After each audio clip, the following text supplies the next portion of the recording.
joining me this morning, and we're going to follow on from our story from yesterday. And we read, I do not eat the colour green, which was written by Lynn Rickard and illustrated by Margaret Chamberlain, and it was published by Wacky Bees Books.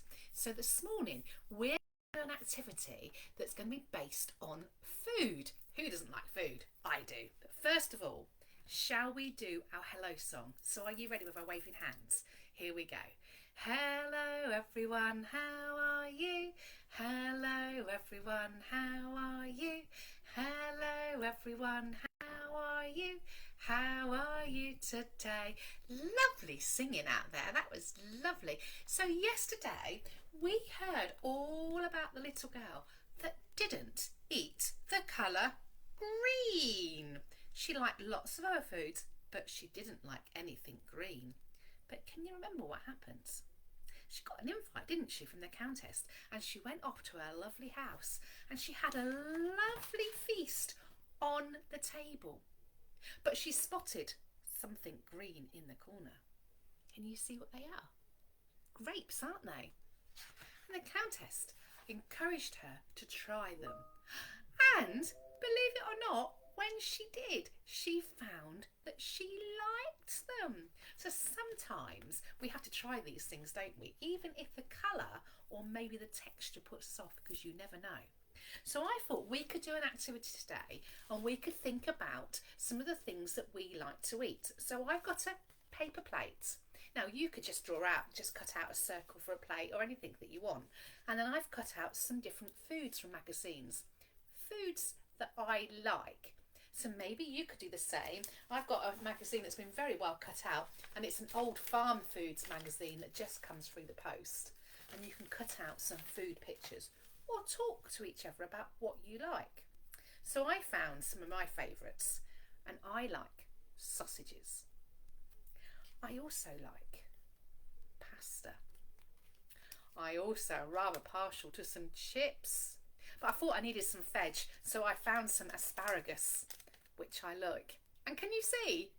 They're green. She didn't like green, did she? But I like food that's green. So when you've cut out some of your pictures, you can then cut them on so it could be your dinner plate, and you can talk about why you like it. I love pasta. Pasta's quite easy to make, isn't it? It's quite simple and it goes down quite nicely, so you can then stick it on to your plate just like that. Or with your sausages, you can stick them on. Now, have you noticed some of the colours on my plates? Because she didn't like the colour green. Now, what do you think about the colour of the food on my plates? Can you see? They're all quite similar, aren't they? They're almost like a beigey colour. So I think I need something bright to add on. So that's when I'm going to add my asparagus on to give some colour to my plate. So that might be something to think about with the colours, the food that you like. Do you go for a certain colour or a certain taste or a certain text that you like? Now, when you've done that, maybe you could have a go then at writing the foods underneath. You might need some help with your adult, or you have a go yourself. So I'm going to have a go with mine. So first of all, I've got some pasta. So I could write pasta just underneath my pasta to show what it is. So you might need some help from your adults to do that, or your adults can do it for you. You might even want to draw your own food and then write what it is. Whichever way, but it's quite fun cutting things up as well, isn't it? But you might need some help with some scissors. So you can do your plate of food and think about all the things on there that you like to eat. You might just like mashed potatoes rather than chips. So have a think. So that's one activity you can do, thinking about food and talking about your likes and dislikes and the colours of food. The other thing that you might want to do is make a shopping list, because this is a really fun activity to help our little ones to start thinking about what we need to buy when we go shopping. And then when you are shopping, it gives them an activity to do while you're going around the superstore. So here is one that I made earlier. Now I've cut out some of these bits and I popped them on here. So I've got some milk, and then I've got some apples and limes and some cereals and potatoes. So I thought we could make our own shopping list together. So again, you can use any colour paper, or you could even use your phone and put the pictures on there, so when you go around the supermarket you can look at the pictures and find what you need. But today I'm going to use my piece of paper and we're going to do some writing as well. So I had a look around my house and I looked in my cupboards to see what things I needed when I next go shopping. So I found that I needed some more chicken strips. So I've just cut out the piece of card on the packaging. So I'm going to stick that on my shopping list. The other thing that I found I needed, I wonder if you recognise this. You see what it is? It's milk, isn't it? So I need some milk. So I've actually just cut that off my milk carton. The other thing that I needed was this. Now, can you guess what that is? Blackcurrant juice, isn't it? So again, I've just cut the label off the juice bottle.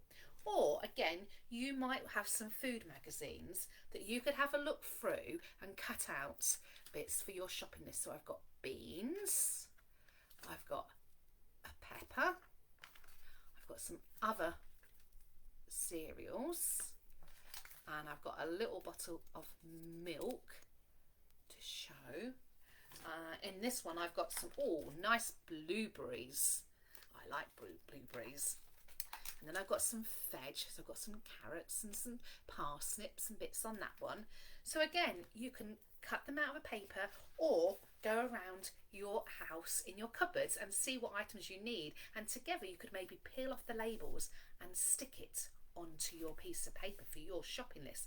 And then when you go shopping, your little one can hold on to the thing and they can tick off what they're bought. So shall I stick them on my paper?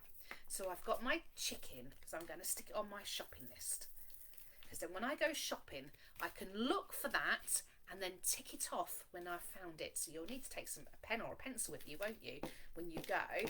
And then I'm going to put my milk on my piece of paper, because I need milk when I go shopping, and I need some squash, so I'm going to pop that on as well. And then you could write next to it what it is that you're going to look for. Again, your adult might want to help you. So I'm going to write that I need some chicken. I'm using a felt tip pen, but you could use crayons or pencils. You could even paint your pictures, couldn't you? So I need some chicken, and I need some milk. Can you see? So I've written them next to it. And then I need some squash. So I'm going to put that there as well. So I want some black currants. And I can't fit it all in, so I'm going to have to write it underneath as well. So I'm going to need some black currant as well. So then when you go shopping, your little one can have the list and go around the shops, find what's on their list. When you found it, tick it off. Just like that. Can you see? Ticked it off. So that's in my shopping trolley. It's a lovely activity to do together, to talk about the food that you both like and think about what you need on your shopping list for next week. It's a good way to help our children to make choices, because sometimes we need to choose. Do you want blackcurrant or orange squash? Which one? So it's a nice one to help them start thinking about choices. It's also a nice one to encourage them to start mark making. And this week is National Writing Week, so it'd be a really good one to do, wouldn't it? So have a look around. You can cut the labels off, as I say, of your empty packaging, or if you get some magazines, like I had this one come through my post, which was Farm Foods, and Tesco's and Aldi's, they all do one, don't they? And you can cut out the pictures together, what you do, and think about what you like. Think about the taste. Think about the texture, or is it the smell that you like first? Because some foods smell really yummy, don't they? And then think about the colour of the foods on your plate. Do you have a mixture of colours, or were you a bit like me? And it was a bit beige to begin with before I put some green on it. It's really interesting, isn't it, to start thinking about that. Whatever you do, have fun, and we'd love to see your pictures and your shopping lists afterwards, so you can always send them to us as well. Until next week, have a good week, and I'll see you soon. Bye everybody. Bye.